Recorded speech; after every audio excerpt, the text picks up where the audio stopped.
ఉపరాష్ట్రపతి అభ్యర్థి రాధాకృష్ణన్ అయ్యారు. ఉపరాష్ట్రపతి అభ్యర్థి రాధాకృష్ణన్ 152 ఓట్ల ఆధిక్యంతో జస్టిస్ సుదర్శన్ రెడ్డి పైన గెలిచారు. సో ఇందులో ప్రధానమైన అంశం ఏమున్నది అని అంటే మనం ఇక్కడ చూడొచ్చు.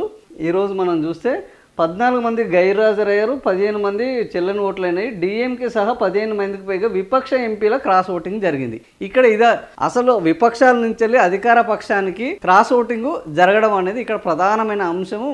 ఎప్పుడైనా కూడా ఇలాంటి పరిస్థితుల్లో జరిగితే ఒకవేళ ఈయన మీద సానుభూతి ఉంటే అధికార పక్షం వాళ్ళు విపక్షానికి క్రాస్ ఓటింగ్ జరుగుతుంది. కానీ అనూహ్యంగా ఇక్కడ ఏం జరిగిందంటే విపక్షాల వాళ్ళే విపక్షాన్ని మీద నమ్మకం లేక అధికార పక్షానికి ఓటు వేయడము అనేది నిన్న ఉపరాష్ట్రపతి ఎన్నికల్లో జరిగిన ఒక హైలైట్గా చెప్పొచ్చు. ఇది జనరల్గా కూడా విపక్షం మీద విపక్షాలకు లేని ఒక సఖ్యత కానీ వాళ్ళ మధ్య లేని ఐక్యతకు ఇది ఒక ఉదాహరణగా చెప్పొచ్చు. ఉపరాష్ట్రపతిగా సిపి రాధాకృష్ణన్ 152 ఓట్ల తేడాతో ఎన్డీఏ రాధాకృష్ణన్కు 452, సుదర్శన్ రెడ్డికి 300 ఓట్లు. ఓటు హక్కు వినియోగించుకున్న 700 ఓటింగ్ కు దూరంగా ఈ వీళ్ళున్న క్రాస్ ఓటింగ్ కు పాల్పడ్డ పలువురు ప్రతిపక్ష ఎంపీలు.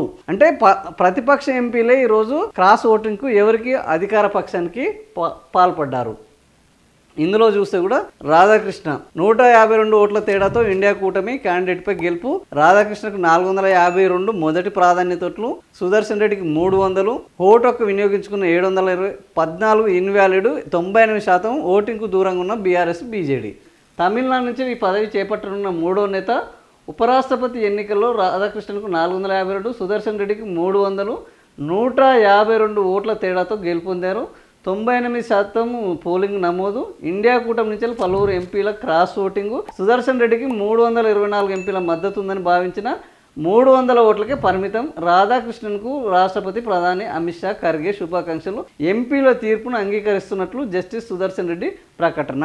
సో ఎన్నికలు అనేవి ఎప్పుడు కూడా ఎన్నికల క్యాంపెయిన్ అనేది చాలా చాలా ఇంపార్టెంట్. నిన్న జరిగిన ఉపరాష్ట్రపతి ఎన్నికల్లో కూడా ఎన్డీఏ కూటమి అత్యంత పకడ్బందీగా ఈ ఎన్నికల వ్యవహారాన్ని నడిపించిందని చెప్పవచ్చు. ఎందుకు అనంటే ఎన్నికల వ్యవహారంలో ఉపరాష్ట్రపతి అభ్యర్థి ఎన్నికకు సంబంధించి మాకు సీట్లు వస్తాయి, కొంతమంది ఈ ఎన్డీఏ మీద అసంతృప్తితో ఉన్నారు, ఇది రహస్య ఓటింగ్ కాబట్టి అనూహ్యంగా మా వైపు రావచ్చు అనే ఒక విశ్వాసంతో ఇండియా కూటమి వ్యవహరించింది. కానీ ఇండియా కూటమి యొక్క విశ్వాసము దెబ్బతీసే విధంగా ఎన్డీఏ కూటమి కూడా ముందే మాక్ పోలింగ్ ఏర్పాటు చేయడము, ఎన్డీఏ పక్షాలను ముందే ఢిల్లీకి పిలిపించుకోవడం, వాళ్ళందరితోటి కూడా సమావేశాలు పెట్టడం, ఎట్టి పరిస్థితుల్లో ఒక్క ఓటు కూడా అటు ఇటు పడకూడదు అని అనుకున్నారు. ఇక్కడ మనం చూస్తే మనకు క్లియర్గా అర్థమవుతుంది.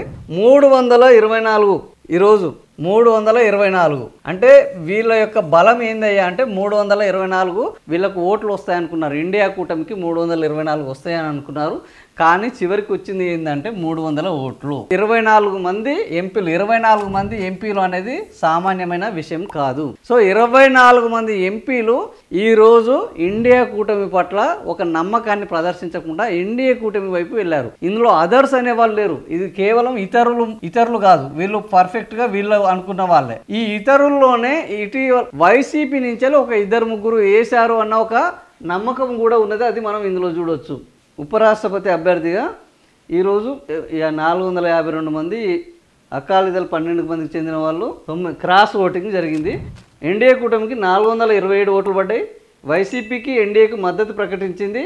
ఆ పార్టీ ఉభయ సభలోనూ కలిపి 11 మంది ఎంపీలు ఉన్నారు. వారిని కూడా కలుపుకుంటే ఎన్డీఏ కూటమికి 438 ఓట్లు రావాలి.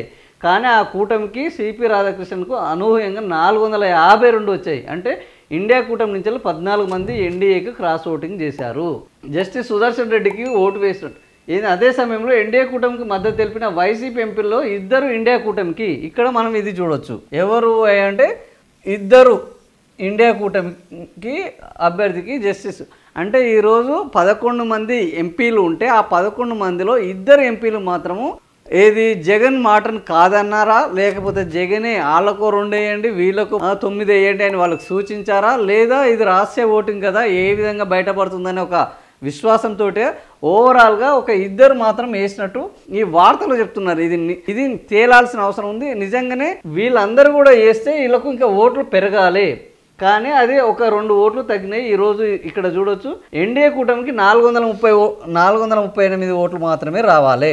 కానీ ఇక్కడ 452 ఓట్లు వచ్చినాయి. అంటే 14 మంది 452 వచ్చినాయి, 438కి రావాలి. అంటే 14 ఓట్లు ఈరోజు ఇండియా కూటమి నుంచి ఎన్డీఏ కూటమికి పడ్డాయి. అంటే ఎంత పకడ్బందీగా ఈరోజు ఈ ఎన్నికల క్యాంపెయిన్ను బీజేపీ పార్టీ ఎన్డీఏ కూటమి దాన్ని నిర్వహించింది. ఇంత పరిస్థితుల్లో కూడా ప్రభుత్వము 3 సార్లు వచ్చి యాంటీ ఇన్కంబెన్స్ కొనసాగుతున్నా కూడా ఈరోజు ఇండియా కూటమి తనకున్న పక్షంలోని ఎంపీలను కూడగట్టడంలో కానీ వాళ్ళందరినీ ఒక తాటి మీద తీసుకురావడంలో కానీ విఫలమైంది అని చెప్పడానికి ఇది ఒక ప్రధానమైన కారణంగా మనకు కనబడుతుంది. సో మొత్తానికి ఈ రోజు జరిగినది ఏంటంటే నిన్న ఉప ఎన్నిక అత్యంత ప్రతిష్టాత్మకంగా జరిగింది. జగదీష్ ధన్ఖడ్ ఆయన రాజీనామా చేయడం, ఆయన రాజీనామా చేసిన తర్వాత రాజ్యాంగం ప్రమాదంలో ఉన్నది అని రాహుల్ గాంధీ ఇండియా కూటమి ఒక పెద్ద ఎత్తున క్యాంపెయిన్ చేయడం, ఈ ఓట్లు అనేవి గల్లంతవుతున్నది. ఇది ప్రజాస్వామ్యానికి అత్యంత ప్రమాదకరమని వాళ్ళు పెద్ద ఎత్తున అటు బీహార్లోను ఢిల్లీలోను మిగతా రాష్ట్రాల్లోనూ ఆందోళన చేపట్టడం, ఈ ఆందోళన నేపథ్యంలో అనూహ్యంగా జస్టిస్ సుదర్శన్ రెడ్డి ఇండియా కూటమి అభ్యర్థిగా రావడము, ఇండియా కూటమి అభ్యర్థిగా జస్టిస్ సుదర్శన్ రెడ్డి రావడం నిజంగా కూడా అధికార పక్షానికి కూడా ఒక ఊహించిన శాఖ అనుకోవచ్చు. ఎందుకంటే ఇది ఉపరాష్ట్రపతి పదవి అనేది రాజకీయాలకు అతీతంగా జరగాలని ఒక ఆలోచన అందరిలోనూ ఉన్నది. ఈ రాజకీయాలకు అతీతంగా జరగాల్సిన దాంట్లో ఆల్రెడీ ఎన్డీఏ కూటమి వాళ్ళ పార్టీకి చెందిన గవర్నర్ ఉన్నారు, మహారాష్ట్ర గవర్నర్ ఉన్న తమిళనాడుకు చెందిన సిపి రాధాకృష్ణన్ పెట్టారు. సో ఇది ఎలాగూ బీజేపీ వాళ్ళ అభ్యర్థి కాబట్టి ఇంకా ఇందులో రాజకీయాలకు అతీతంగా లేదు. రాజకీయాలకు అతీతంగా ఆలోచించింది ఎవరు అంటే ఇండియా కూటమి. రాజకీయాలకు అతీతంగా ఆలోచించి ఒక జస్టిస్, సుప్రీంకోర్టు జస్టిస్ని, రిటైర్డ్ జస్టిస్ని అభ్యర్థిగా పెట్టడంతో కొంత ఉత్కంఠ, ఎన్నికలకు ఒక హీటు పెరిగింది. ఆ హీటు పెరిగిన నేపథ్యంలో ఎన్డీఏ వెంటనే అలర్ట్ అయింది. ఇదేదో తేడా కొడుతున్నది, మనం కనుక ఇప్పుడు సరిగ్గా దీన్ని పకడ్బందీగా నిర్వహించకపోతే ఓట్లు తారుమారయ్యే అవకాశం ఉన్నది. ఆయన పట్ల ఒకవేళ కొంతమందికి సానుభూతి ఏర్పడిందనుకో మనం అటువైపు వేసే అవకాశం ఉంటుంది, అప్పుడు మన పరువు గంగల కలుస్తుంది అన్న ఉద్దేశంతో ఎన్డీఏ అద్భుతమైన ఎన్నికల వ్యూహాన్ని అమలు చేసింది. వాళ్ళ వాళ్ళ బలం 438 అయితే 452 అంటే చివరికి ప్రతిపక్షాన్ని కూడా చీల్చి, రహస్య ఓటింగ్లో కూడా ప్రతిపక్షాన్ని చీల్చి అధికార పక్షం వైపు ఓట్లు పడేలా చేయడం జరిగింది. సో ఇందులో ఇప్పటి వరకు ఇందులో ఎవరు ఇక్కడ చూస్తే రాధాకృష్ణన్కి సంబంధించిన బీఆర్ఎస్, బీజేడీ, అకాలీదళ్, శిరోమణి అకాలీదళ్ వీళ్ళందరూ కూడా ఓటింగ్ బీఆర్ఎస్, బీజేడీ, శిరోమణి అకాలీదళ్ పార్టీలకు చెందిన 12 మంది ఎంపీలు ఈరోజు ఓటింగ్కు దూరంగా ఉన్నారు. గత ఎన్నికల్లో కూడా ఇదే జరిగింది. 15 మంది సభ్యుల ఓట్లు జరగలేదు. గత ఎన్నికల్లో కూడా జగదీష్ ధన్ఖడ్ సంబంధించిన ఉపరాష్ట్రపతి ఎన్నికల్లో కూడా 15 ఓట్లు చెల్లలేదు. ఈసారి కూడా 15 మంది ఓట్లు చెల్లలేదు. మరి 15 మంది నిజంగా ఈ 15 మంది వస్తే ఏం జరిగేది అని అంటే ఈ 15 మందిలో అధికార పక్షానికి 10 ఓట్లు మిస్ అయినట్టు, విపక్షానికి ఇండియా కూటమికి 5, ఈ అధికార ఎన్డీఏకు 10 ఓట్లు మిస్ అయినట్టు ఒక అంచనా ఉన్నది. ఓవరాల్గా 15 ఓట్లలో ఇది ఇంకా ఈ 15 ఓట్లు చెల్లితే ఇంకా ఉపరాష్ట్రపతి ఎన్డీఏ అభ్యర్థి యొక్క ఓట్లు ఇంకా పెరిగే అవకాశమే ఉంది, కానీ ఇంకా తక్కువ లేదు అనే ఒక ఇక్కడ లెక్క కూడా మనం చూడొచ్చు. 15 మందిల సభ్యుల్లో 15 ఓట్లు చెల్లనివి అధికారం. ఇండియా కూటమికి చెందిన 300 మాత్రమే వచ్చినాయి. 12 మంది ఎంపీలు ఇండియా కూటమికి ఓటు వేస్తే 327 రావాలి, కానీ 327 వచ్చినాయి. ఈ 327లో కూడా 27 ఓట్లు వీళ్ళకు తగ్గినాయి. ఎన్డీఏ ఇక్కడ మనం చూడొచ్చు స్పష్టంగా ఎన్డీఏకి సంబంధించినవి 10 ఓట్లు చెల్లని ఓట్లు, మిగతా 5 ఓట్లు ఇండియా కూటమికి చెందినవి. ఇక్కడ ఎన్డీఏకి సంబంధించినవి 10 ఓట్లు ఇవి. అంటే ఇప్పుడు ఒకవేళ అవి చెల్లితే వీళ్ళ 452 కాస్త 62 అయ్యేది, ఇది 462 అయ్యేది. ఒకవేళ వీళ్ళ ఇండియా కూటమికి వస్తే ఇది ఎన్డీఏ కూటమి, వీళ్ళు ఎంత 305 అయ్యేది. అయితే 300 నుంచి వెళ్ళి ఈ 5 ఇక్కడ కలిస్తే 305 అయ్యేది. ఇక్కడ ఈ 10 కలిస్తే ఇది 62 అయ్యేది. ఇది 10 కలిస్తే ఇది 62 అయ్యేది. సో ఓవరాల్గా ఎట్టి పరిస్థితుల్లో చెల్లిన ఓట్లైనా చెల్లని ఓట్లైనా కూడా ఈరోజు చెల్లని ఓట్లు ఇంకా కొద్దిగా పరువు నిలబెట్టాయి, ఇండియా కూటమి యొక్క పరువు నిలబెట్టాయి.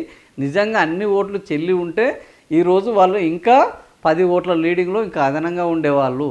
కాబట్టి ఈరోజు ఉపరాష్ట్రపతి ఎన్నికగా జగదీష్ ధన్ఖడ్ పూర్తి అయిపోయింది. ఆయన ఎన్నిక అనేది ఆయనకు అందరూ శుభాకాంక్షలు చెప్పడం జరిగింది. అయితే ఎన్నికల్లో ఓడిపోయిన వాళ్ళు కూడా వాళ్ళ యొక్క ఉపరాష్ట్రపతి ఎన్నికల ఫలితాలు తమకు అనుకూలంగా లేనప్పటికీ తమ లక్ష్యము విలువ తగ్గిపోదని ఇండియా కూటమి అభ్యర్థి జస్టిస్ సుదర్శన్ రెడ్డి తన ప్రకటనలో చెప్పారు.